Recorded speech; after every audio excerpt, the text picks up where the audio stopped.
Today we are going to be looking at one of the greatest self-help books in relational experience with people, and this book has sold over 60 million around the world, which is known as How to Win Friends and Influence People.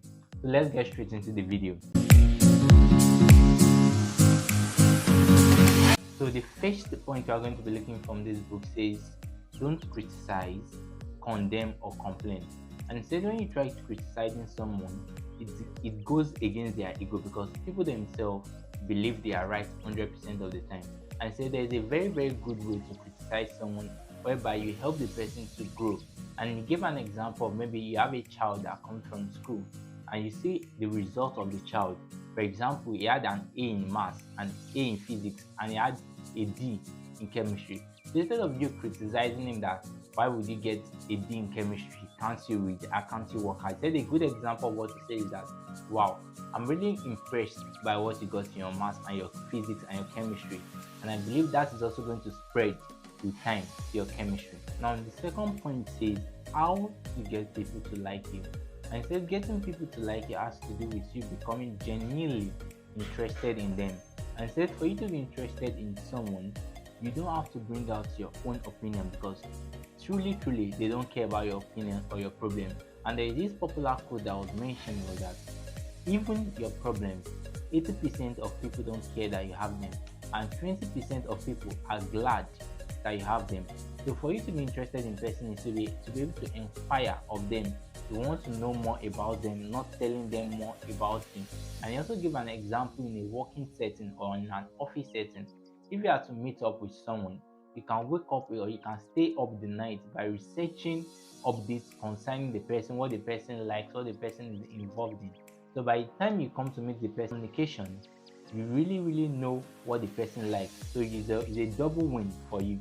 Third point I got from the book is saying, be a good listener. And it says being a good listener has to do with encouraging people to talk more about their accomplishments, their goals, things they like, and things they will prefer to do in the future. And said if you put a genuine interest in loving what these people want to do, you can make more friends in 2 months than you can make in 2 years. So you want to limit your talking to 25% and giving the other person 70% of the talking.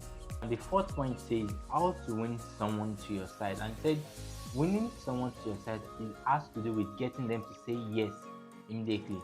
That means if you know you have a particular difference with someone, so when you start a discussion, you don't want to start with that difference, because that will bring a response of no. So you want to bring a response of yes to get the person to agree with you. And a good example is that if you know someone that, for example, you meet someone up and you know the person is a student of a particular school, and you're like, oh, you're a student of this particular school, the person gives you a yes. And you mention the person's level. For example, let me see the person is in 200 level, and you're like, wow, you're in 200 level computer science or 200 level engineer. Say yes.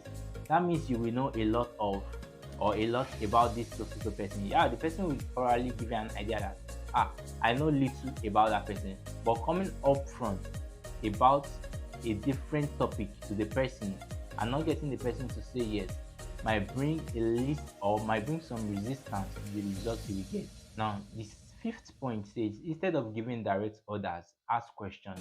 And a good example of that is instead of telling someone, do this for me, do that for me, instead of telling someone the decision you're about to make is not correct, don't do that.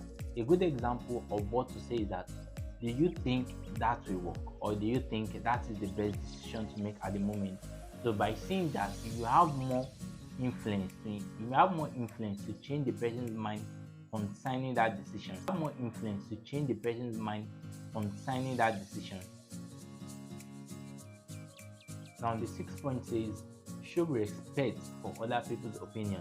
So meaning that if you don't agree with someone, you don't want to tell them they are wrong to their face. And a good way to admit that is just to say, I might not be right on what I'm about to say, or I might not be correct about what I want to say right now, but I believe if you think about it again, you might see it in a different light. Or a good way to respond to that is just to say, I wonder why you think like that. Is there a particular reason behind it, or can you explain yourself better? 7th point says that When you make a mistake or when you are wrong, admit quickly.